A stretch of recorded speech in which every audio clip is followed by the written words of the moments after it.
Welcome back to the Social Impact Level Up podcast. This is where we blur the lines between business, nonprofit, and impact. I'm your host, Wendy V, and I'm a social impact strategist here to help you build a successful and sustainable legacy of social change. In this week's episode, we're going to hear from a social entrepreneur who has been on a journey to change the world just like you. If you are interested in social entrepreneurship, this is the place for you. Let's jump right into this week's episode. Hey everyone, it's me, Wendy, and we are here in the Social Impact Level Up podcast with my friend Rachel. And Rachel and I met at the FinCon convention this year, and I'm so excited that she's agreed to come and talk to us more about what it means to be financially independent and to retire early and what her story is with that journey. And along the way, she'll probably give us some gems about financial freedom and all kinds of other things that she believes in that I'm super excited to learn about. And so that's one of the reasons why she is here with us. And she's also helping people with their financial education, their journey. And so she'll tell us a little more about what services she provides and how she helps people and how you can connect to her as well. So I'm excited, Rachel, to welcome you because I haven't seen you in a few months, but I know last time I was sitting with you across the dinner table. Now you are across the pond in England. So tell us a little more about yourself and your journey and how you're making an impact. Yeah. So it's so good to see you. I think last time we had dinner at that ridiculous, what's that place called? Planet Hollywood. Planet Hollywood. It was such a hoot. I hadn't eaten at Planet Hollywood in forever. I can't remember the last time I've been at one of those. It was a hoot. Okay. But anyway, so my background is actually in corporate fashion. So I had a regular old corporate job. Fashion, I guess, is a little insane. So it was like, I was constantly working these like 60 and 70 hours weeks and traveling all the time. And I just didn't really feel like I had control over my life. Right. Maybe you felt that way too. Yes, absolutely. Yeah. So, and around when I was in my 20s, I was always just sort of using my 401k and really I like to tell people haphazardly investing in my Roth IRA. And when I was in my late 20s, I got diagnosed with a condition called rheumatoid arthritis. And I was super burnt out with work and under a lot of pressure and a lot of stress. And I had this epiphany that I couldn't make this work for the rest of my life. Like there was no way that in 20 years I was still going to be dragging myself into the office to look at samples and work in fashion. So, as much as I actually liked fashion and some things about fashion, it's a very tough industry. And so I was doing a lot of research about what other people do to get out of the 9 to 5 grind. And, a lot of them are just some other version of what I considered to be a grind, right? Like starting your own business and, there are other things, real estate, which can work really well, but isn't as passive as maybe you might think. So, so I discovered this movement called FIRE, Financial Independence, Retire or Relax Early. And the concept is to get to a place where you can stop trading your time for money. So where you basically are living off of your investments, whether they're in real estate or the stock market, so that you can be free and have ownership over your time. That's really what it's about, is owning your time. I love that. And you went full force into this out of fashion, out of some horrific incidents in fashion, and were able to actually navigate that and get yourself out, right? And so now you work, when you do have clients and you do things, but you also have a whole bunch of freedom. Yeah, absolutely. So basically I focused on increasing my income in my working job. So I didn't have time to have a side hustle. Some people do and they get a lot of nourishment and joy out of Mhm. side hustles, but for me, I didn't have time for anything really other than working. And so for me, it became a real focus on how can I earn more money in the hours that I'm already working. And that looked like changing jobs, asking for promotions, asking really just flat out asking for raises, things of that nature, so that I could increase my income without increasing my working hours. And that worked for me. I was able to keep my cost of living really low. So I didn't move. I got a roommate. I did all kinds of things that I needed to do to get my cost of living down so that I could take all of this extra money that I was now earning and invest it in the stock market in really simple index funds. And I got to a place where Mhm. I felt comfortable walking away from my corporate job. So I'm what's considered lean fire. So that means I have enough money that I can make it work, but not a lot for extras. And so because I want to get to what's called fat fire, which is like being completely able to live off of my assets, I do still work, but I've pivoted and started a business where I help people learn about financial independence, learn how to manage their cash flow, and learn how to invest. Because I think it's a huge, huge hole in our educational system because money is a tool that we're all using, but we don't get taught how to manage it at all when we're in school. Yeah, it's almost like you're taught to be afraid of it rather than to use it to empower you to make life choices. Yeah, and it's much better if you just embrace it than it is to turn a blind eye and say, "Oh gosh, like I don't know what I'm supposed to do here. I better just not do anything and hope for the best." And like that doesn't usually work in any scenario. So, and it certainly doesn't work with money. Yeah, and it's like, we spend so much time feeling like we're beholden to money or that we have to have this exchange of time for and energy for this money that we're saying, comes from our employer. And we feel very, like I said, beholden to that model. And what you're describing is almost like a completely different paradigm shift for people because you're able to still make an impact in people's lives and help people, but you're also able to actively decide when you do that, how you do that, and what it looks like for you and your lifestyle. Absolutely. And the other thing that you just touched on that I think is so important is that when we work for somebody else, 99% of people look at it as what am I giving to this company? And then what am I getting in exchange, like for money wise? Yeah. But for me, what I was able to do is really flip that paradigm and say, what am I getting out of this job? How is this job serving me? And how can I take what I'm getting from this job and make it work for me in the best way possible? So, how can I learn? How can I grow? And how can they increase my income? Versus just saying like, "This is my role in life, this is what I have, and I should be grateful for it," you know? Yeah. And I'm stuck in this role because it's what keeps me able to pay the bills. Yeah, yeah, and of course, being able to pay the bills is really important, but a lot of people feel that the role that they have is where they should be in life, and I just wanna scream from the top of a building, like, think bigger. Think bigger about what you can do and who you are, and think bigger about yourself. Because Yeah. you are holding yourself back in a lot of ways by not applying for that job you feel slightly unqualified for or not, asking your boss for a raise even though you've been an awesome employee for the last 5 years. Absolutely. And it always reminds me of, when you say those things, our journey is so parallel, which is why I think when we finally met and sat down to dinner, we were like, hey, you have a very interesting take on the same journey. We should talk about this. And we were like, let's hop on the podcast and talk about it. It's the same exact way I felt when I was in my role as a federal employee, and it wasn't like I was in corporate or in any particular. I was in a certain sector that is defined by rules and regulations and, things that are very rigid, and so being able to explore entrepreneurship also allows me to explore, like, my creativity, and one of the things I love about your content in particular is you're so creative, and you're like, and I think it might be like this fashion brain, this creative brain that you already had anyway comes through in your content. So you're helping to, explore people's personal finances in a way that brings them joy at the same time or brings them humor or brings them information, kind of strikes their interest in a new topic, which I think is great. Do you want to talk a little bit more about like how do you do what you do? Yeah, for sure. Well, thank you for saying those kind things about my content. I do work really hard on it, and it's definitely a learning curve. Like they're not all wins. Yeah. Um, Yes, other we all have not all wins. Yeah, it's content, But yeah, so basically one of the first things that you need to do one of the things, and I don't know if I'm allowed to swear, but one of the things I say all Oh the yeah. time is you kind of need to get your financial shit together. Like I think one of the things a lot of people think of is, oh, you're so adult, you have your financial shit together. Well, if you don't look at your money and you don't sit down and you don't write it all down and say, this is where every penny is going, then you can't decide if you're being intentional with your money. And I think one of Mhm. the things that you talk about a lot with impact is you have resources and how are you going to choose to use them, right? What is Yeah. your impact on the world going to be? Well, it's the same with money. You get to choose how you use your money and you can be intentional with your money.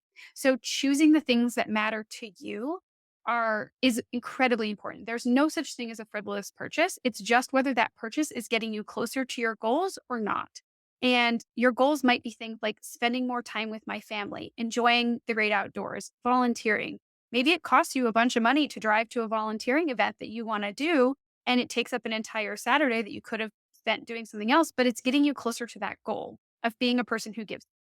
And you're spending money in line with your values. And that's what's more important than just being a miserable penny pinching miser, Yeah. right? Like that's not the goal. The goal is to enjoy yourself along the way. And if it takes you longer to get to early retirement or financial independence, where you have to work a bit more or change jobs or ask for a raise or all of those things I love to talk about, um, it's okay because the purpose is to figure out what your goals are and how you are going to get to those goals. And they can change, but you need to have a starting point for your goals.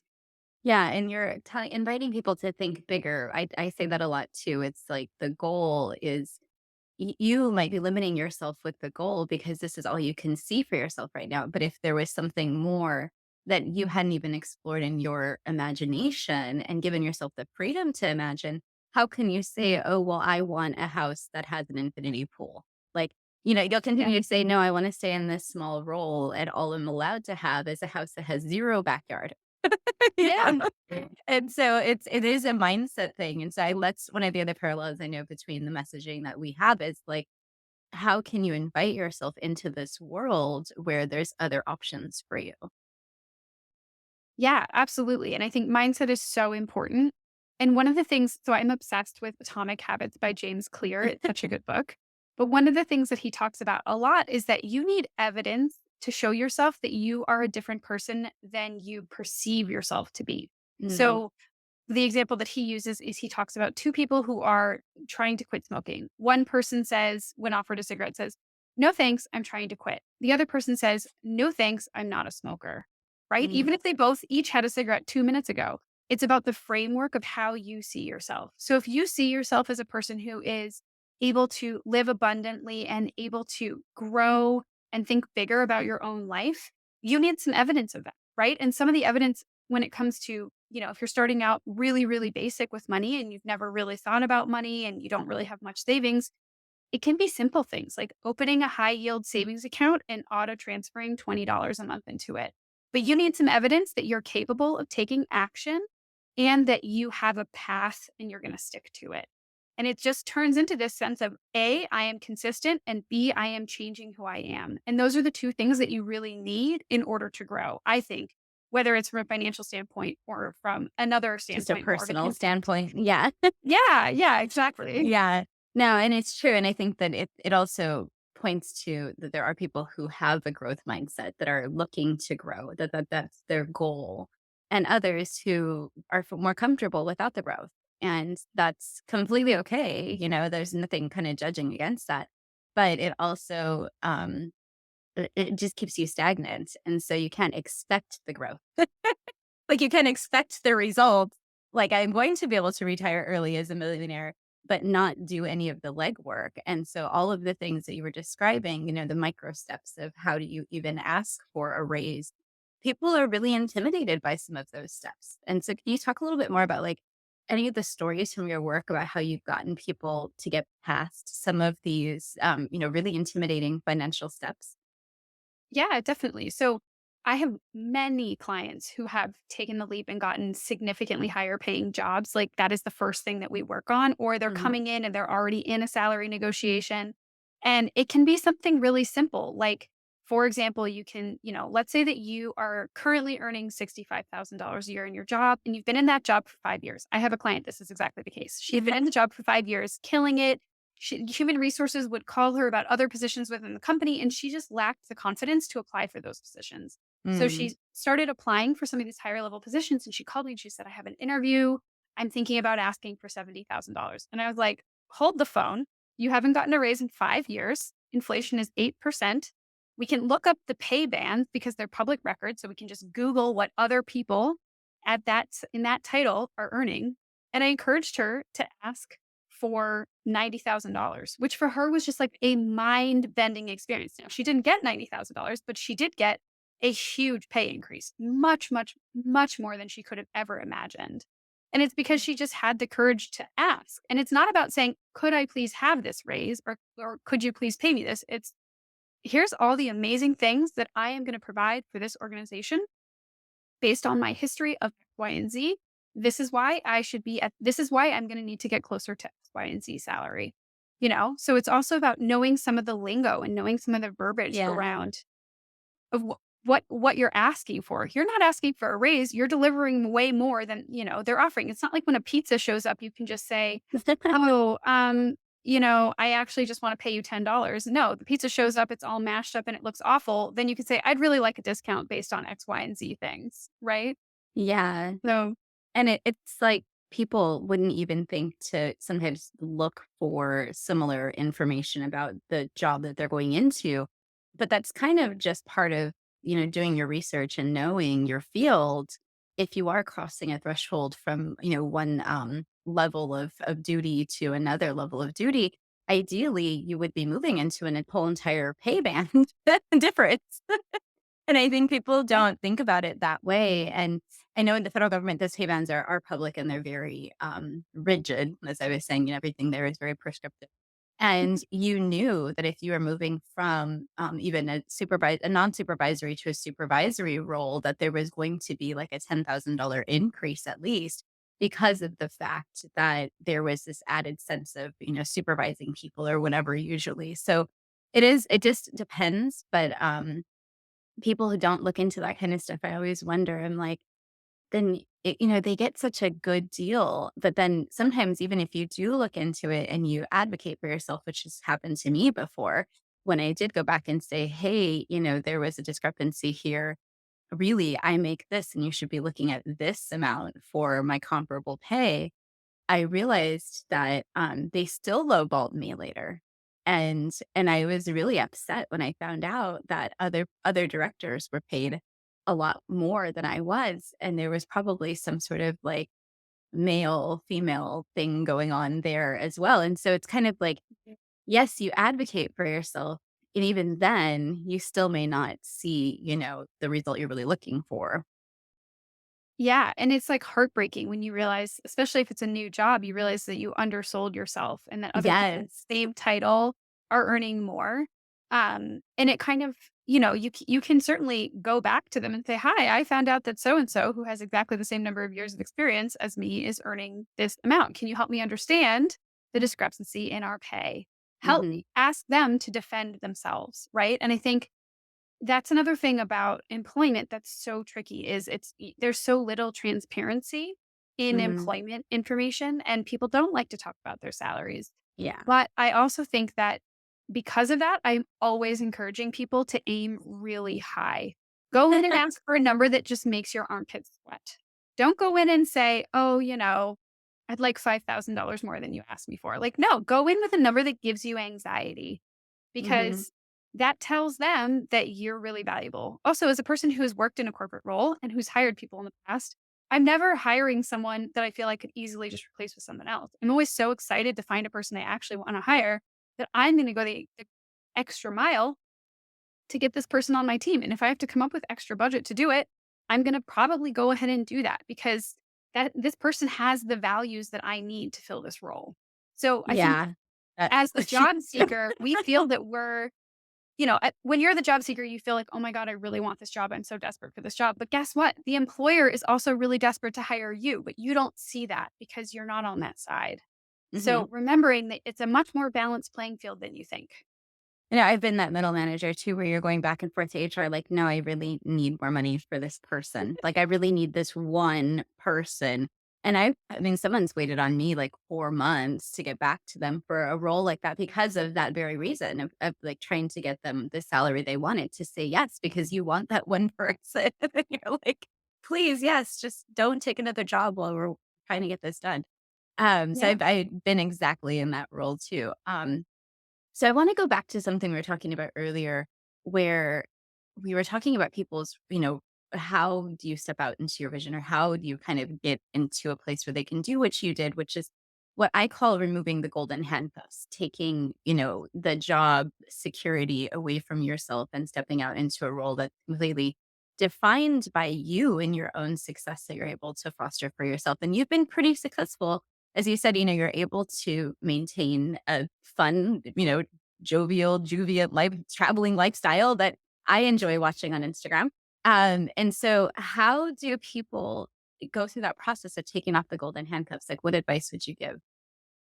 So for me, the thing that made me comfortable and willing to do it was I had 3 years worth of living expenses saved up in cash before I quit. So I had enough assets that I knew I would be able to make it work in a much less expensive country. So you mentioned that I'm in the UK right now. We've signed a lease. We're moving to Portugal, actually. Oh, The cost of living, yeah, the cost of living in both of these countries is dramatically lower than the cost of living was for me in New York City. mhm. So the quality of life that I'm able to have by not living in I loved living in New York. It was amazing, but it was like eating me alive financially. And so I saved up 3 years worth of living expenses. I also am very fortunate to have a partner who he does not financially support me, but he emotionally supports me. So I had Mhm. someone cheering for me in the background saying, "Look at these numbers. Look at these spreadsheets. We have run these numbers so many times, 18 ways to Sunday. You know, you're miserable and your life is worth something. And there's no reason that you have to stay in this." The golden handcuffs for me were also my apartment. I had a very, very inexpensive apartment in New York City, but it had Yeah. riches. It had a crazy landlord. It had no dishwasher, no washer dryer. I mean, it was just like it was a mess. I needed to move out. I was 36 years old. I had a roommate. It was just time for me to, stop making those sacrifices. And so between the cash, between all of the planning and the spreadsheet and having someone who I knew was rooting for me, it made the transition a lot easier. And I didn't actually initially think that I was going to do this money coaching that I do now. I took a really long break. I wasn't sure what I was going to do. And when I sort of came across money coaching as a business, I realized, wait a minute, I've been in the shoes of a lot of other, for me, it's single women in their 30s who are working their tail off corporate. I didn't have a partner while I was building all this wealth. I thought I was building wealth for myself to support if I wanted to have a kid by myself, if I wanted to buy a house by Mhm. myself, to take care of my ailing health in old age. I thought I was basically just preparing myself for a life of being solo. And Yeah. It sounds like it. You're like spinster with the wealth. that's basically what I thought was happening. I was like, well, I think it's time to write this off. Like I'm not going to find my person, which is not how it all played out at all. But So there's I hope just still. There's hope. Well, I mean, I was so surprised when I met my partner. I was like, Yeah. "Oh, this is what it's like to have a supportive partner. What a refreshing experience." Um, but yeah, so for me, it Exactly. ended up being fueled by a lot of fear around my personal life, around my health, around being single. And I think that when you are fending for yourself and you don't have anyone else bringing in income, it builds this really intense sense of fear. And then you keep the golden handcuffs because you don't Mhm. believe in yourself and you have nobody to fall back on. But if you have 3 years worth of living expenses in cash and you're willing to live somewhere else that's cheap while you focus on building your business, while you think about what else your options are, and while you live a little bit, you live outside the box, that's only going to make you more and more and more comfortable with the decisions that you've made, I think. Yeah, no, there's so many truths in there that I think it's related to my journey as well that I love all of that. And I know what you're talking about with the sacrifices to live somewhere because I moved back to Maryland to lower my cost of living as well from Houston, which I like loved my apartment. The complete opposite. I didn't have. Well, I did. It was still Houston, so there's no riches, but it was very very nice. And I realized that in that process, exactly what you're saying. It's how do you make these continual decisions to support you on your journey to keep going. And it is nice to hear, that having a supportive partner makes a difference. I'm the same as like, I'm going to be a spinster forever. Me and my dog are going to be riding solo for as long as she's here. So, it is kind of funny to hear you say that. But I think, with what you were talking about taking the golden handcuffs off and having the financial security, a lot of people have trouble saving, or a lot of people have trouble getting to the point where they feel like they have that much money that they could take a leap like that. And I know for a long time in my career, I did. And then eventually I did have enough money to take the leap and felt like I could do it. And it's worked out. I'm still alive. It's a year and a half later. I have not starved to death. But I want to know, like, what do you advise people when they come to you and say, "But I don't have the ability to save?" So it could go either one of two ways. Like either you're just not earning enough money for the lifestyle that you're living. And for some folks, that means they're really hand to mouth. They live in a cheap apartment. They don't have a car payment or whatever. They just literally need to earn more money. For other people, it's much more about like kind of what I was talking about earlier. Do you actually know where your money is going? Because I Mhm. ask people, well, approximately what does your life cost you in a month? And they'll say, oh, three, maybe $4,000. And then they write it all down. They're like, wow, actually last month I spent $7,000. So we Oh, don't wow. have, and it's super common. It's totally common. Like people have That's no total big sense. difference. Oh, the differences are amazing. And it's not, Mhm. this is no one's fault. It's just like you don't have a strong sense of like what you're spending on needs versus wants. And so learning how to have a little bit more of a keener, sharper eye on that is one of the easiest ways to save money is to just stop spending it on other stuff. So, Mhm. get because raising your income can take some time. You're going to have to ask for a raise. You're going to have to apply for new jobs. You're going to have to do X, Y, and Z. But in the meantime, like, how often are you actually ordering DoorDash? You know? Yeah. Yeah, when I stopped eating out, I mean, gosh, that made such a big difference in my budget, and making choices like that has allowed me to keep choosing to be an entrepreneur. And so it's not that it only benefits you if you're saving, if you're making this choice and you already gotten used to those kinds of like there I wouldn't even call them sacrifices, just lifestyle choices. Like, Yeah. I noticed too that, gosh, I'm not gaining as much weight when I don't eat out, and there's other benefits to this choice than just financial choice that benefit my well-being. So, I love that you said that because it's all kind of ties together with these decisions that you have about how do you spend your time, how do you spend your energy, how do you continue to go forward on your journey with your vision, and how do you continue to, like, live your life. So, the last part of the conversation I wanted to get back to is about retirement and retiring early because you mentioned it could also be relaxing early if you're talking about the FIRE movement. But what does that look like for people who are in their 30s or 40s who can't even imagine retirement right now and think, they're going to be working until they're 70? Yeah. Well, so it kind of comes back to again what your goals are. But one of my favorite things to talk about is partial retirement. So, what you can basically do, this is also called Coast Fire or Barista Fire. There's a bunch of different versions of it because we're money nerds and we like to get to the nitty gritty. Um, but for example, if you can get enough of a nest egg saved up that it will just grow in the stock market by the time you're 65, that you have enough money to retire comfortably, you can basically cut down how much you're saving. Now, when you cut down how much you're Mhm. saving, especially if you're like me and you've been saving pretty aggressively, like if you're saving 20, 30, 40% of your income because you're trying to work towards early retirement, when you cut out that 20 or 30 or 40% of your income that you had been saving and investing, all of a sudden you don't need to work nearly as much. So, from an impact standpoint, for example, if you are a person who has been in the corporate world for a really long time and is really passionate about something and would love to work in the public sector or would love to work for a nonprofit, for example. Well, if you have enough of a nest egg saved and invested, you could take a job that pays significantly less because you just don't need to save as much anymore. You've really Mm, cut into how much of your money needs to go towards preparing for retirement.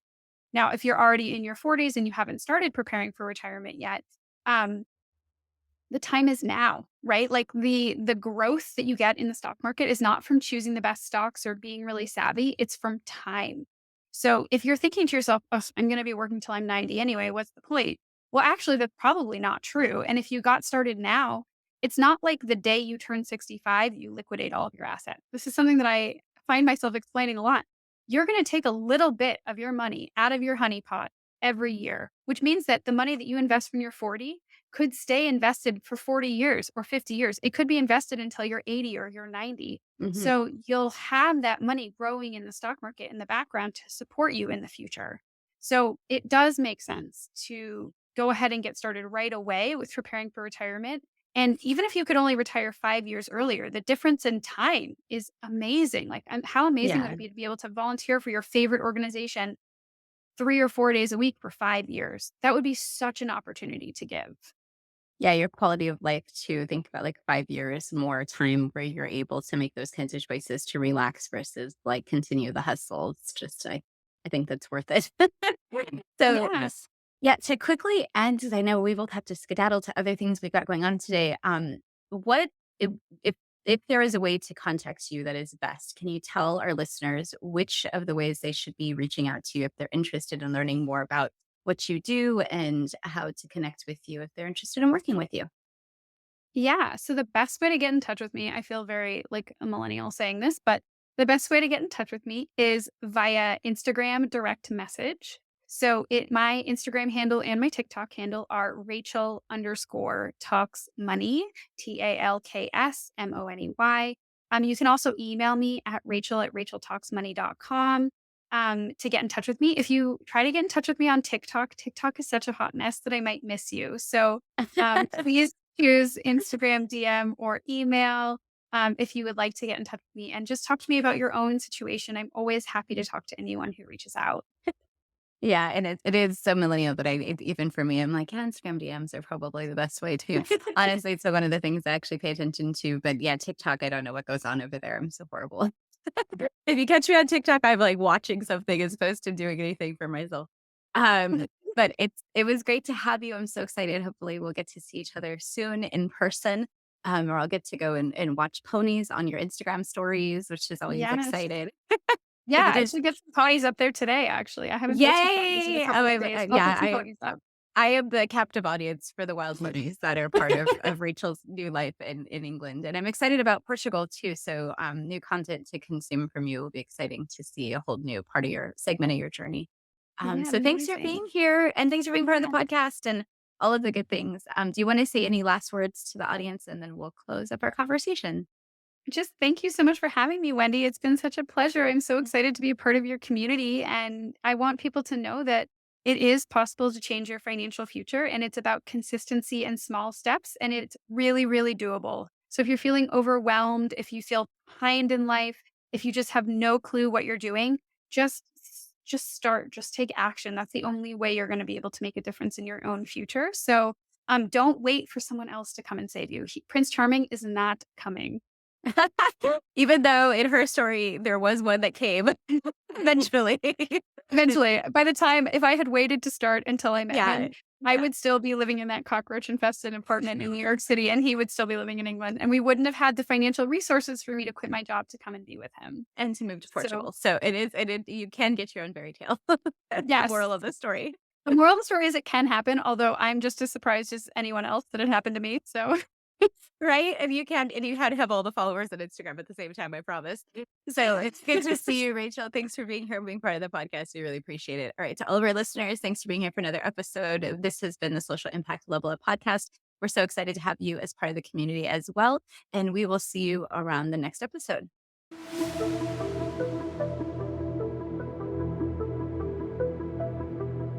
Thank you for joining us for another episode of the Social Impact Level Up podcast. It's been awesome to interview today's guest, and I hope that you leave inspired to take action. If you're looking for any of the information we spoke about, it's probably down in the show notes. Make sure that you're checking them out and you're clicking on any of the links that seem exciting to you. If you are looking for a coach or a consultant to help you with your social impact or your sustainability, reach out to me via my website, hop on my email list, or jump into one of my programs. All of the links are below.